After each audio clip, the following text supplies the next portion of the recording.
Saudari-saudara yang terkasih di dalam Tuhan Yesus, saat ini kita akan mendengarkan biografi dari Santo Barnabas.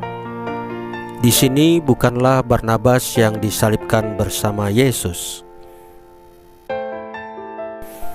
Barnabas berasal dari Siprus, keturunan bangsa Yahudi dari suku Lewi.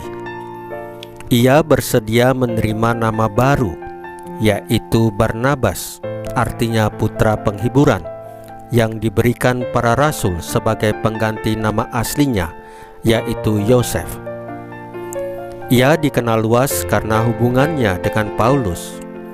Barnabaslah yang mengantar Paulus kepada para rasul untuk menceritakan peristiwa penampakan Tuhan pada Paulus di tengah perjalanannya ke Damsyik untuk menangkap orang-orang Katolik. Barnabaslah yang meyakinkan para rasul tentang kehidupan baru Paulus setelah peristiwa penampakan Tuhan itu. Barnabas juga menjelaskan kepada mereka keberanian Paulus mengajar di Damsyik dalam nama Yesus. Ketika mendengar berita bahwa di Antiokhia sudah banyak orang bertobat dan percaya kepada Yesus, maka pemimpin di Yerusalem mengutus Barnabas ke sana untuk melayani mereka. Di Antiokhia, Barnabas mengajar umat tentang Kristus yang hidup dan meneguhkan mereka dengan teladan hidupnya yang saleh. Selama berada di sana, Barnabas berhasil mempertobatkan banyak orang dan selalu meminta mereka agar tetap setia kepada Tuhan Yesus. Setelah itu, Barnabas pergi ke Tarsus untuk menemui Paulus. Setelah bertemu dengan Paulus, mereka kembali ke Antiokhia. Suatu ketika, sementara umat Antiokhia beribadat kepada Tuhan dan berpuasa, Roh Kudus menaungi mereka dan bersabda, "Khususkanlah Barnabas dan Paulus bagiku untuk tugas yang telah kutentukan bagi mereka."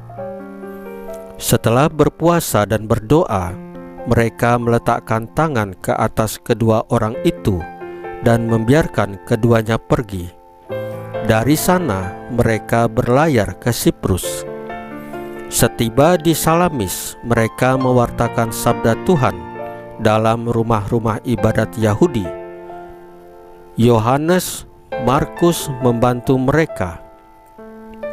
Dalam misi pertama penyebaran Injil di Asia kecil itu, mereka mempertobatkan banyak orang. Meskipun demikian, mereka pun mengalami banyak penderitaan demi Injil Kristus.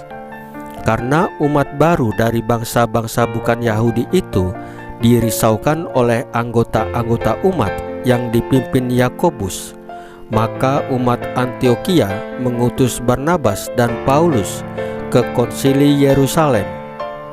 Konsili ini menetapkan syarat penerimaan orang yang belum percaya kepada Yesus ke dalam pangkuan gereja tanpa harus menjalani aturan hukum Taurat. Setelah perkara itu tuntas, Paulus mengajukan usul kepada Barnabas, yaitu, "Mari kita mengunjungi saudara-saudara di semua kota di mana kita telah menaburkan benih sabda Tuhan, untuk melihat keadaan mereka." Barnabas setuju dan ingin mengajak Markus, namun Paulus menolaknya. Bagi Paulus kurang baik membawa serta orang yang dahulu telah meninggalkan mereka di Pamfilia. Hal ini menjadi pangkal perselisihan antara mereka berdua. Barnabas membawa Markus berlayar ke Siprus. Barnabas kemudian menemui ajalnya setelah dirajam oleh orang-orang Yahudi di Salamis. Karena karya dan jasanya, Barnabas dimasukkan ke dalam bilangan para pendiri gereja dan dianggap sebagai seorang rasul. Mungkin Barnabaslah yang menulis surat kepada umat Ibrani yang terdapat dalam kitab suci Perjanjian Baru. Saudari-saudara yang terkasih di dalam Tuhan Yesus, Firman Tuhan Yesus hari ini adalah, "Pergilah dan beritakanlah kerajaan sorga sudah dekat. Sembuhkanlah orang sakit, bangkitkanlah orang mati, tahirkanlah orang kusta, usirlah setan-setan. Kamu telah memperolehnya dengan cuma-cuma. Karena itu, berikanlah pula dengan cuma-cuma." Marilah kita mencontoh sikap, cara hidup, cara berpikir, cara bertindak dari santo dan santa kita. Tetaplah melayani sesama dengan kasih Yesus. Tetaplah mewartakan Injil dalam hidup kita sehari-hari. Tuhan Yesus memberkati kita semua.